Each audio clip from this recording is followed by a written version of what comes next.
All right, we are back, and we are about to see a developer exposition of the Mega Man Battle Network 2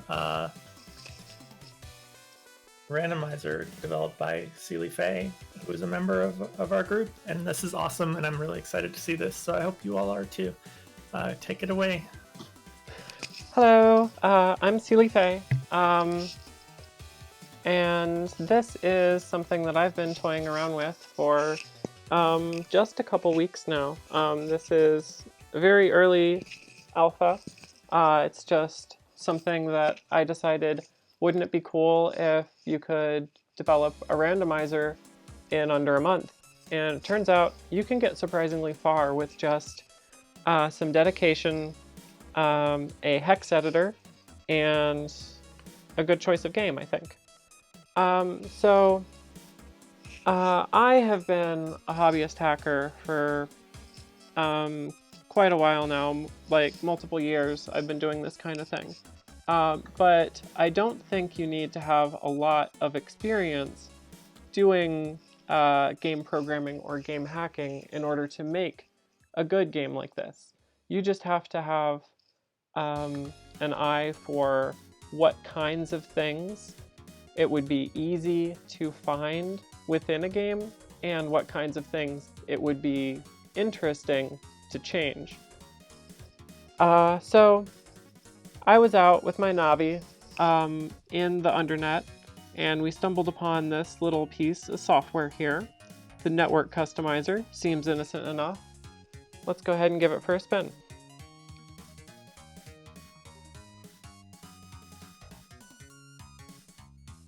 Let's upload our core BIOS, because that could never go wrong, right? And here we are in the main menu. Let's see. Let's assign chip codes randomly with a reduced alphabet. None of the shop stuff is working, so just ignore that entire section. Let's shuffle viruses and generate a new default folder.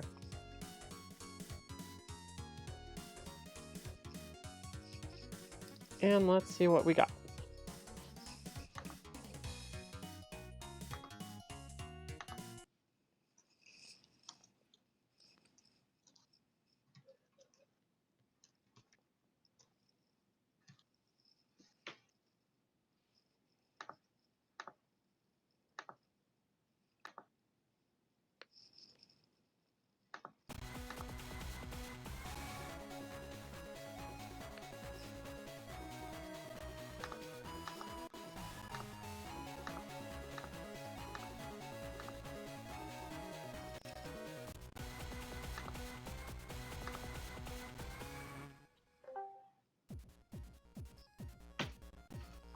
So here we are in Mega Man Battle Network 2.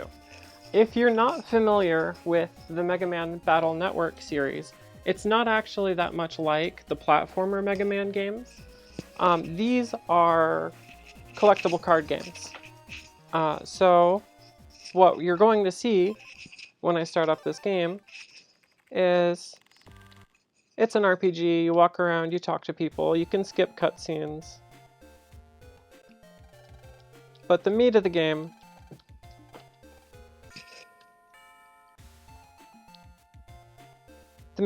happens when you get out on the internet.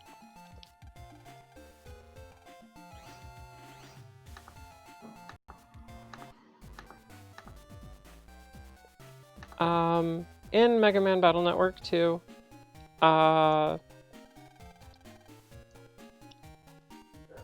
I can't really concentrate on talking and playing something at the same time, I'm sorry.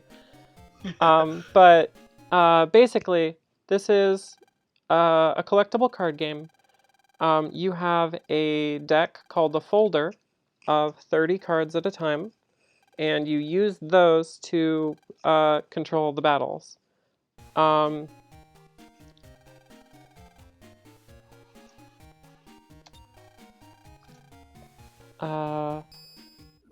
You'll draw a couple cards of time, a couple chips at a time to load them into your memory. I really wish we could skip the tutorial, but I haven't figured out how to do that yet, so there's a really long tutorial right here. And none of this is randomized. The tutorial is always fixed.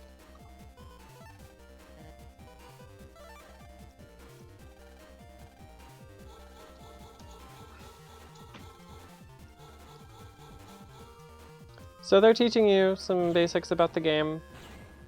What I just did is I loaded 2 cannon cards into memory, put them on the stack.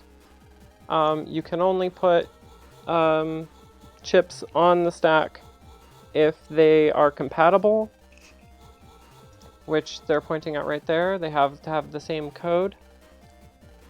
And chips only come in a few different codes. So you're limited on what kinds of decks you can effectively build in the game based on what codes the chips come in.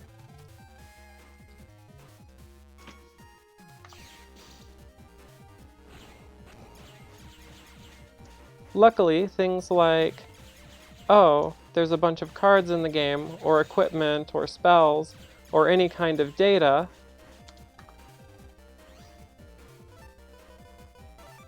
makes for something very, very easy for someone to edit after the fact.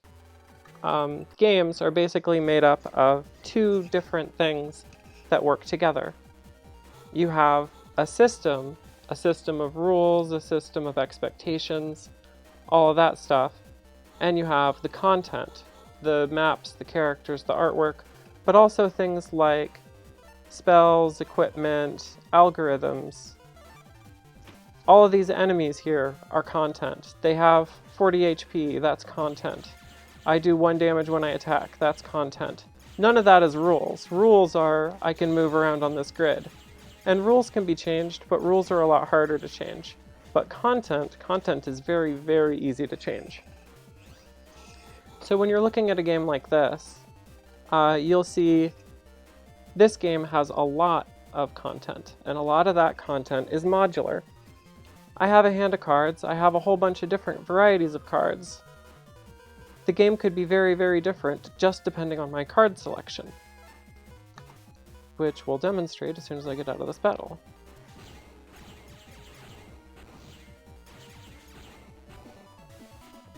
Okay, so now that I beat the tutorial battle with the default folder,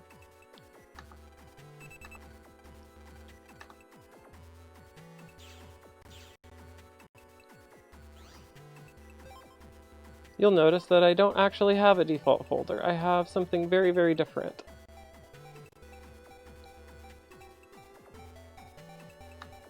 So what I did is I generated a new folder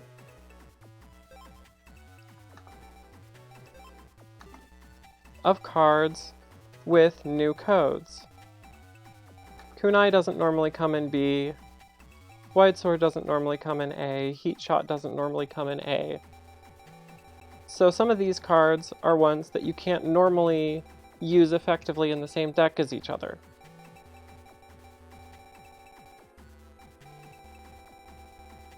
I selected a variety of cards for your starting deck, and I made sure you had duplicates of some so you wouldn't be lost, and that you would tend to have fewer rather than more codes represented.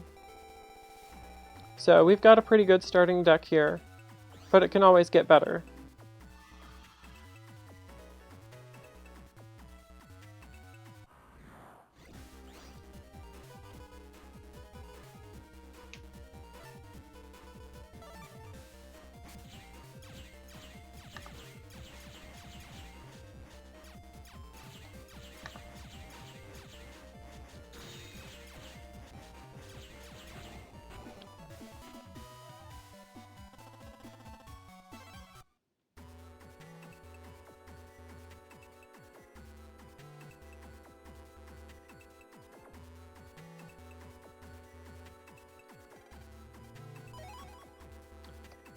So in Battle Network, not only do we have viruses that we have to fight, but there's also things like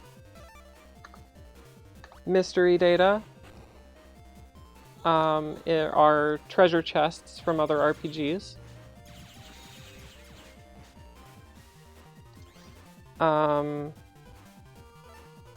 There's a lot of trading and subquests and stuff that you can do.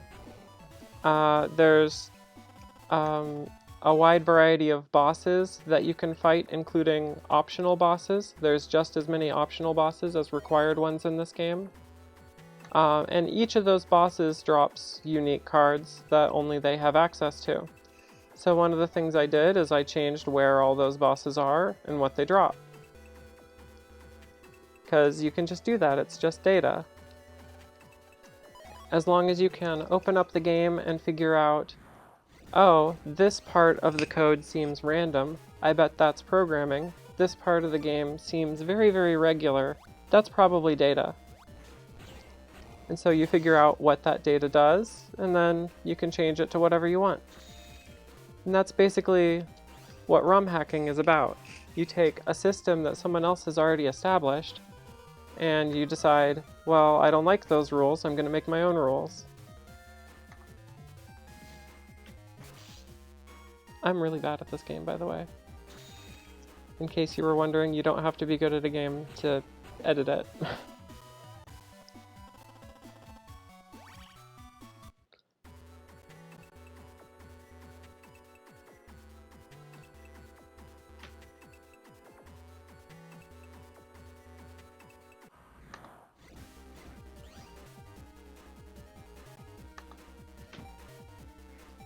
Not that, this.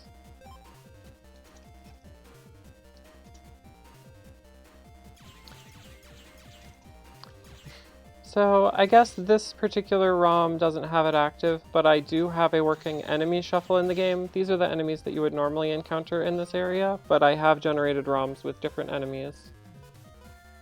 Everything is very, very unstable. Like, the whole thing didn't start coming together until yesterday, really. So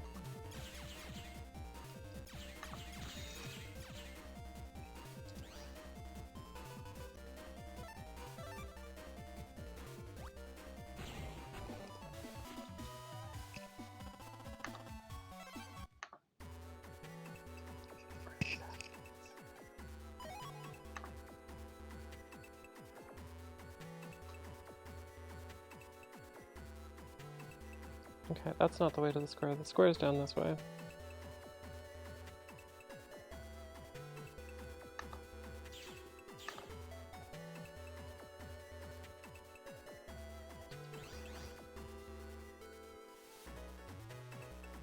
That's not the way to the next quest. It's up here.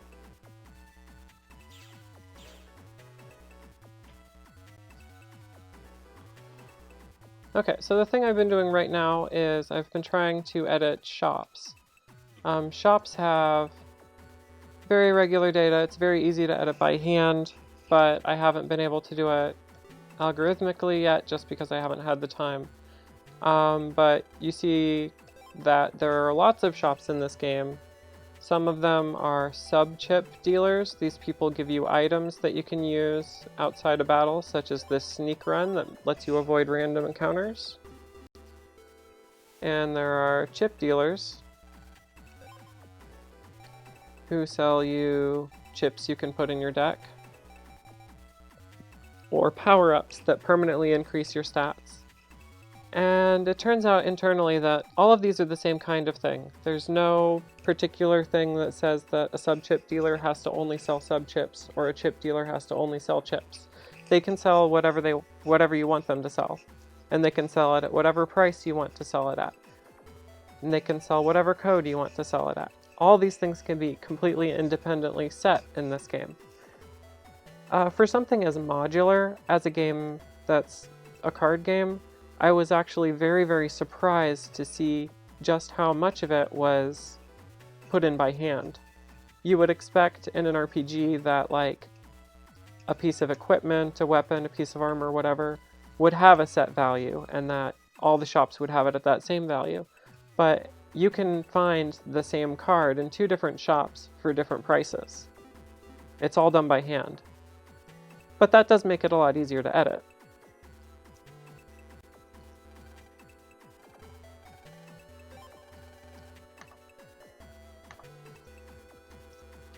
So what I am... Another thing that you didn't probably wouldn't know just from seeing those two shops there is that one of those shops had 3 items in it and the other one had 5. Actually, all shops in the game have 8. They just have empty slots at the bottom that prevent you from scrolling down further. So we can fill up all of those extra slots as well, because why not?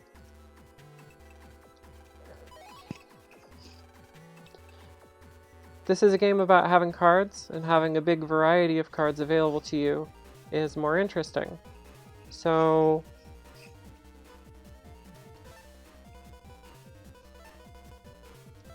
I have a flag set up that fills all 8 slots in every shop. Because why wouldn't you? We can do whatever we want.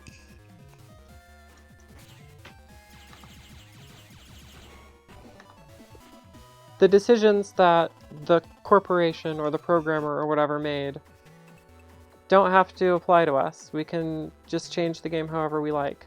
And that's one of the things that I think is in the spirit of randomizers in general. This is a game that we love. This is a game that is fun to play. It has a lot of cool ideas in it. But what if you pushed them just a little bit further? What if you changed things to make them better or worse or just different, right? Like, part of designing any game, whether you're designing a mod for someone else's game or you're designing your own game from scratch, is experimentation. And ROM hacking is one of the easiest ways to experiment with a system that you know works and that you know how it works. The better you know it, the easier it is to change it.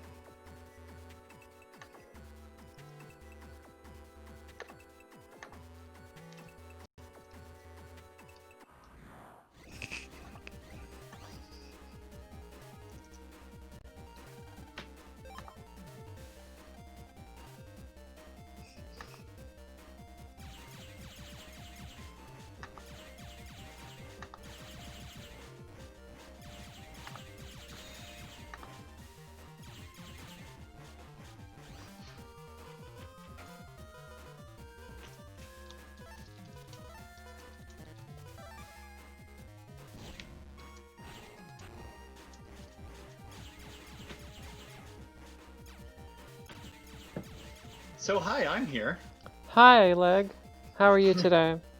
I'm good. I'm really excited watching you show off all of the hard work you've done. But I do have a couple of questions for you. Sure. So my first question is, you talked a lot about, coming at this from a place of love with this game and wanting to push the boundaries of the systems. Mm-hmm. And you've mentioned a little bit of which systems in particular you're pushing on. What process did you use to figure out which parts of the game you wanted to play around with? So one thing is exploring the game itself and how it works from a design standpoint. So this is an RPG. You walk around, you talk to people, you do quests. You have a quest log, although they don't call it that, which is your email here. You have key items. Key items let you access new areas, or they give you certain abilities. And yeah, it's also a card game. So you have a deck here of cards. You have a pack of the cards that aren't in your deck. So just looking at stuff like that,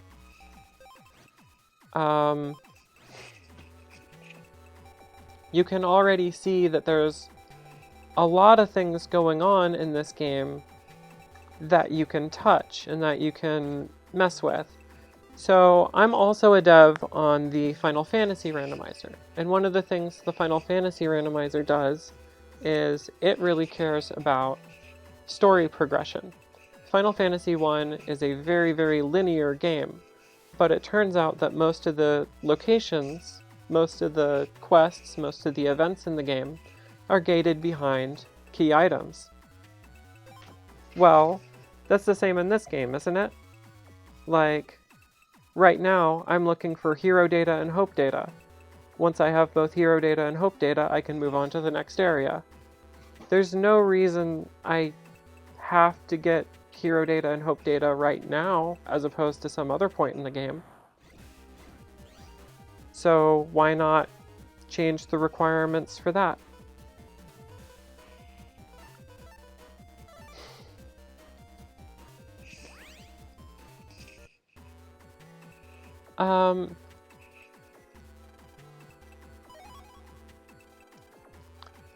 So there's the hero data and hope data, which will let me pass this quest and move on to the next part of the game. And this game is full of stuff like that. Every game has things like that. If they don't call it key items, then they'll hide it from you, and it'll be storyline flags, which are just addresses in RAM that have a value in them. That's content. Content you can change.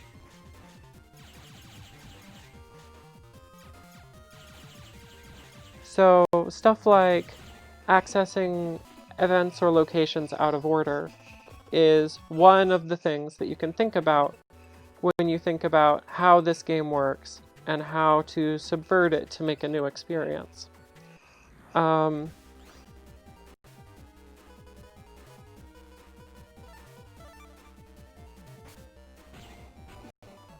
something like Final Fantasy Randomizer, that's the main point of the randomizer, is just messing with the progression, messing with routing, that kind of thing.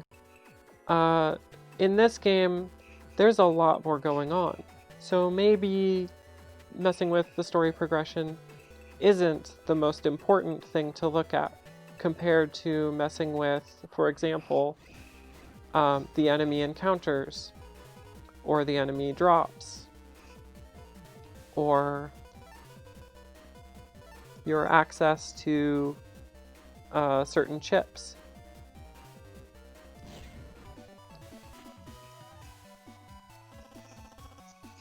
Another thing you'll notice is that there is a ranking system in this game. If you defeat a battle skillfully, like I just did, killing 2 enemies in one action, you get a higher busting level.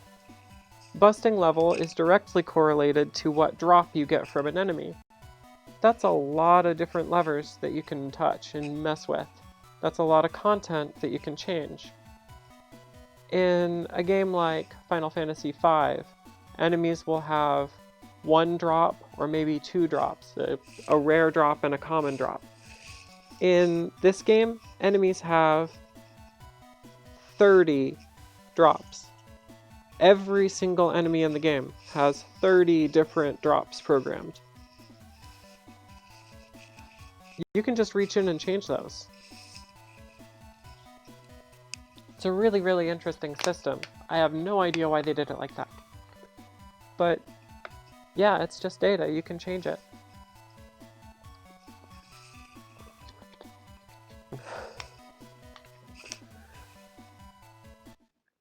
So yeah, looking at a game like this, the low-hanging fruit is obviously going to be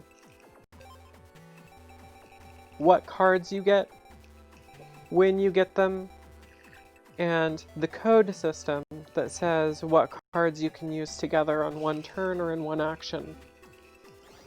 The Battle Network series, not just this game, but all 6 of them, are known for having renowned folders, basically net decks like in Magic. Particular strategies that work really, really well, mostly because you have all the tools needed to execute them in the same single letter code or 2 adjacent letter codes. Well, if you change what codes every card is in, some of those decks don't work anymore, and other decks might open up. I think that's very interesting to think about. Obviously, if you're making a randomizer, people aren't going to analyze a single seed of that randomizer as much as they have analyzed the vanilla game. So someone might spend hours and hours and hours developing a particular deck for the vanilla game, and might not do that with your randomizer. So it's okay to make those decisions a little bit easier on the player.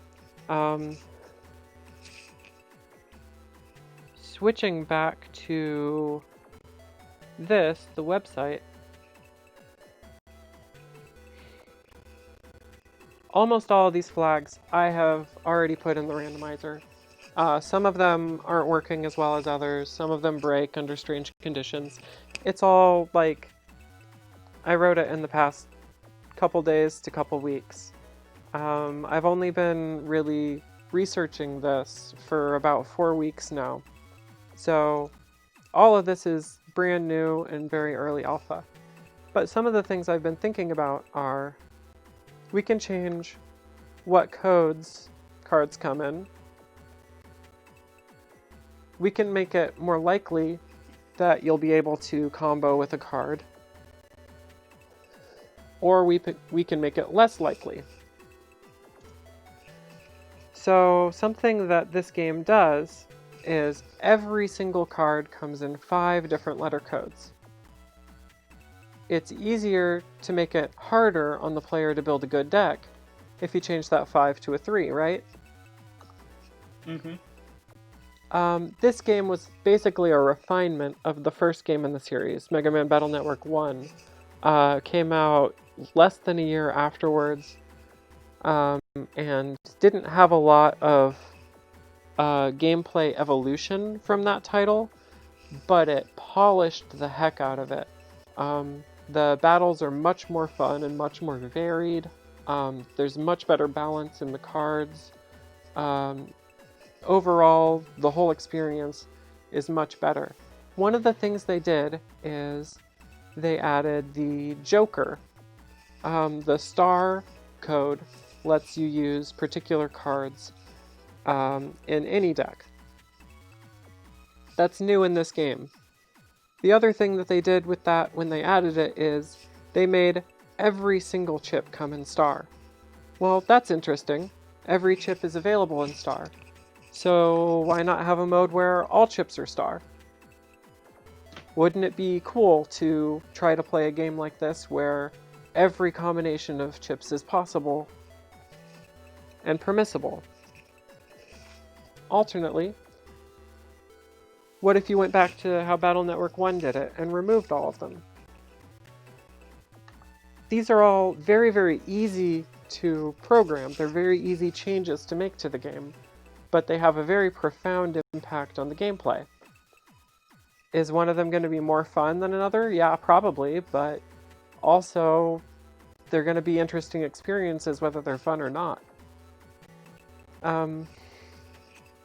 Shop Shuffle is what I've been working on today. It's not working yet, but I said a little bit before that I wanted to fill all the empty shop slots with extra cards. This is a game about having access to cards, so there's a lot of shops in the game. There's like 30 or so different shops. Most people don't even notice that because they only think about, oh, this one particular shop has this one card that I want, or this other shop has an HP memory that I want. Well, you almost never visit sub-chip dealers. Okay, so why not give every shop cards and have every shop have unique cards? It's not a thing on here, but one of the things that I'm doing when I'm generating random shops is I'm making sure every single card that exists in a shop is only in one shop. There are no duplicates. So you have to look at all the shops, you have to visit all the shops to make sure that you know what cards are available for you to get. Then there's little things that just improve the experience as a player.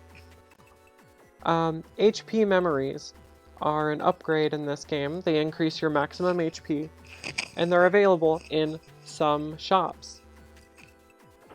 So why not have a flag that puts all of them in one shop? so that you don't forget where they are.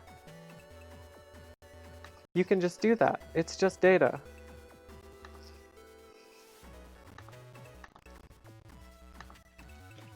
Yeah, it's always impressive to me how much of games in general comes down to it's just data.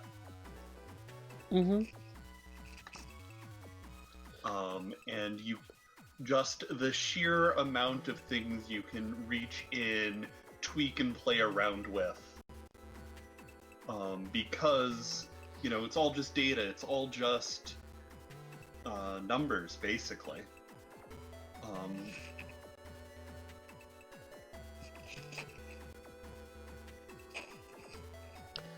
Right.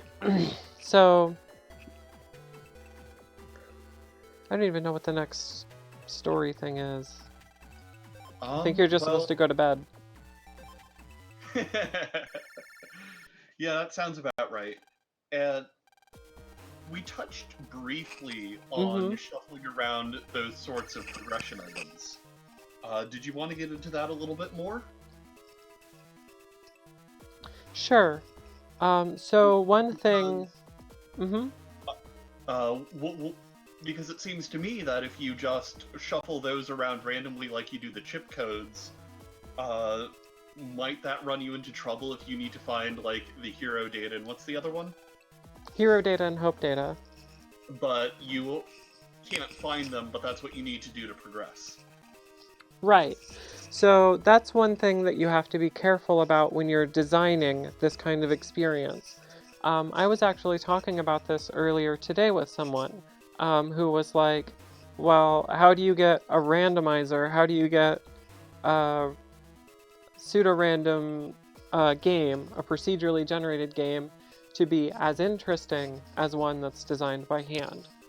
Because wouldn't it just always make dumb or silly decisions, or wouldn't it always make decisions like making it so you can't actually get both hero data and hope data because one of them is locked behind a box somewhere that you need something else, that you need something else, that you need something else, etc. to get?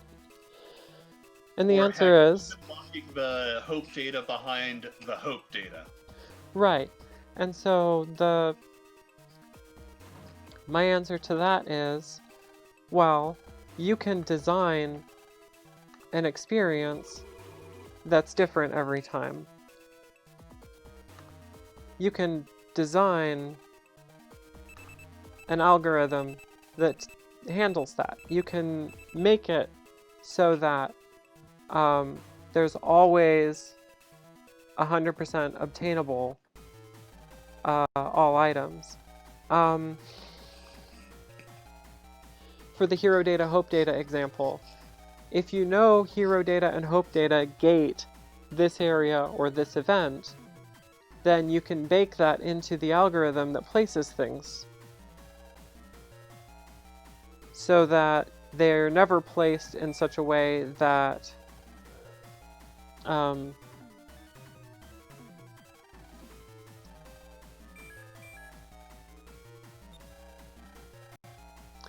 they're never placed in such a way that they would become inaccessible. Yeah. Yeah, go ahead. Mind? Yeah, because this is actually one of my personal areas of expertise, this sort of logic and progression checking. There's a couple of different ways you can go about doing that, ranging from building a system that can verify that you can access either at least the end of the game, or in a lot of randomizers what you see is they make the promise that you can get every single key item every single time. And in that way they can guarantee the game's beatable, because if you have every key item, then you don't have to worry about not being able to beat the game. So one of the ways to do this is just have the program have just the list of everything lives in the randomized version of the map, check to see if that set of things leads to a beatable game, and if not, throw it all out and try again. Now, one can imagine that this can be complex and frustrating, and you would be right. In a lot of cases, especially in games that do have a lot of these items that you can place around, the number of ways you can arrange them can be huge, and depending on how much gating there is, the number of seeds that can be beatable, the number of arrangements that you can actually have in the world that you can actually use to complete the game, can also be very, very large, and this can be a problem. What I have started to think is the optimal solution is to use systems and not just algorithms, but entire subsystems of code that are dedicated to these sorts of constraint-solving problems. And that are specifically set up for solving this exact sort of question of how can I arrange all of these things such that certain conditions are met. In this case, these conditions being the game is beatable.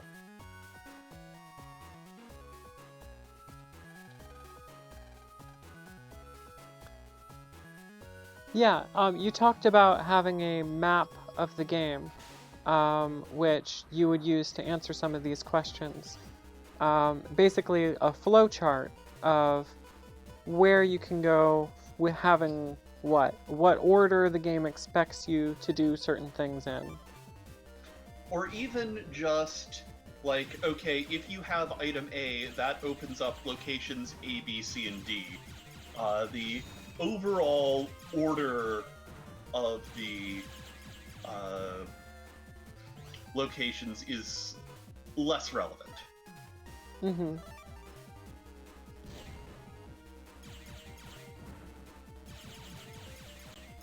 Chat is asking about how does the randomizer handle the need 30 chip portion of the game? I'm not 100% sure what that's referring to. The 130 chip requirement? I guess? So there are a couple, I don't have chat open right now. There are a couple of, what's that?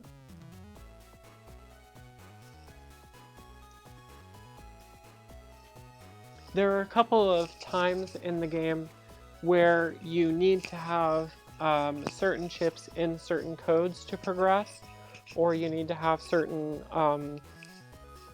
things that are true about your collection in order to progress. For example, to get into the game's endgame area, you need to have 130 chips. 130 different unique chips. So you can see here that I have 23 chips out of they claim there's 250. Mm-hmm. I haven't done anything about that in the current version of the randomizer. But if we do continue development on this, then something like you mentioned, where we guarantee that it's possible to get to fulfill those requirements, is something that I would definitely feel very strongly about if we're going to make this like an actually well-developed randomizer. In addition to stuff like the 130 different chips requirement, because that's easy, there are a lot of specific points in the game where you need this chip in this code. And we could change what that chip is, we could change what that code is, but the point is that we have to make sure that if we put a block like that somewhere, you have to be able to have the key that unlocks it. Mm-hmm. Yeah. There's something like 100 different trades that you can make in this game. but they're all data, they're all listed. You can make sure the algorithm knows about those trades and knows how to make it so that all trades are possible. One interesting thing about the Battle Network games in general, not just this one, is that there are certain achievements you can earn that are hidden, and those achievements will unlock stars on the title screen. One thing that I think is important for a randomizer of not just this, but any Battle Network game, is making sure that all of those stars stay obtainable. And that's stuff like, I don't think I have any of these, but program advances are, if you combine chips in a certain way, they'll have an enhanced effect. I'm altering chip codes. As I said before, Heat Shot doesn't come in A, Wide Sword doesn't come in A, right? Wide Sword is part of a program advance. So how am I allowing it to be in A code if there's also a program advance about it? How am I allowing Radon to be in this code when I know that there's a program advance for it? And the answer is, well, I make sure that even though I'm shuffling all these codes, even though I changed it so only the letters A through P are even in the alphabet, there's no codes above P in this seed, I make sure by going through the program advance memo that every single program advance is still obtainable. Because, again, that's something you can tell the algorithm about.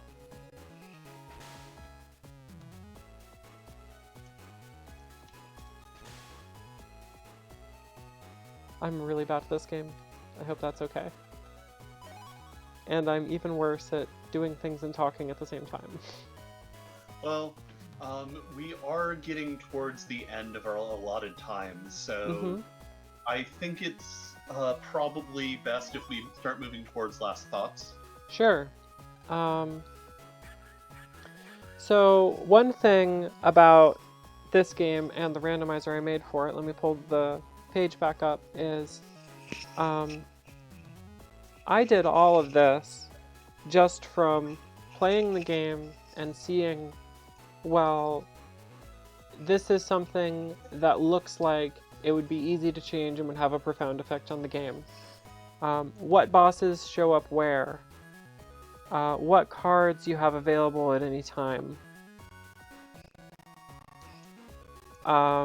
Your starting folder, the chips on the cards, what shops sell. These are all things that are just listed in the game's code. You can reach in and alter them to whatever you want. So, but they have a very, very profound effect on the game. I'm thinking about things that are much harder to do. I'm thinking about opening up the progression of the game, as we said before.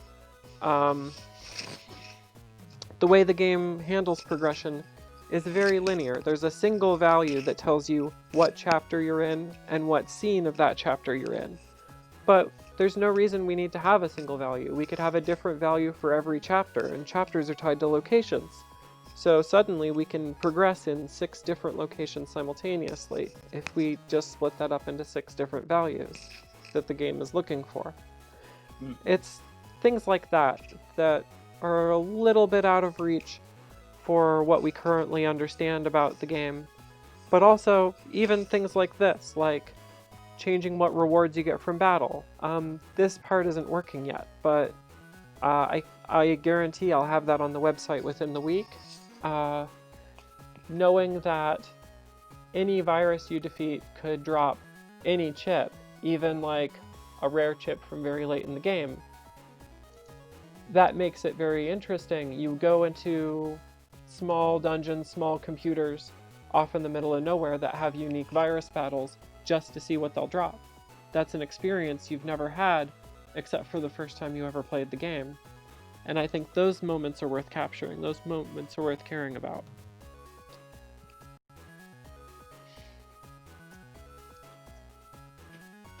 Yeah.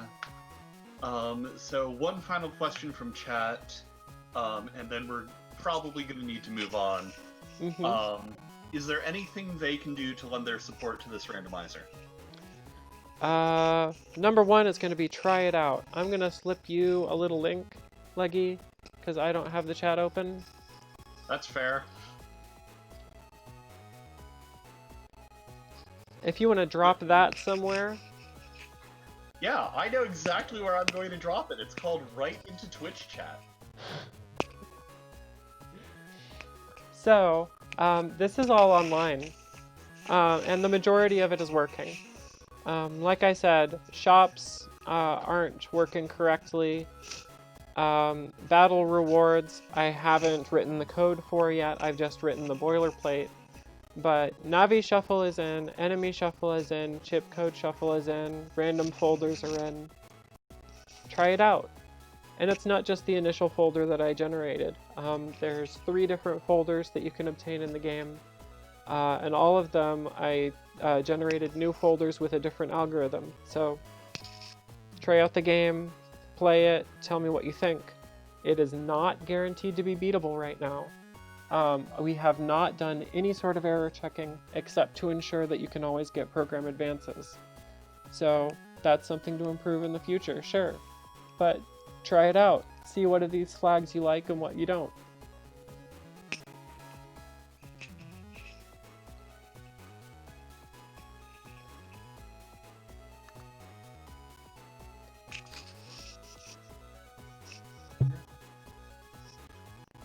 Well, with that, thank you so much for showing this off. And we're going to wander off. I think all of us are going to be back shortly for our next event, so see you all soon.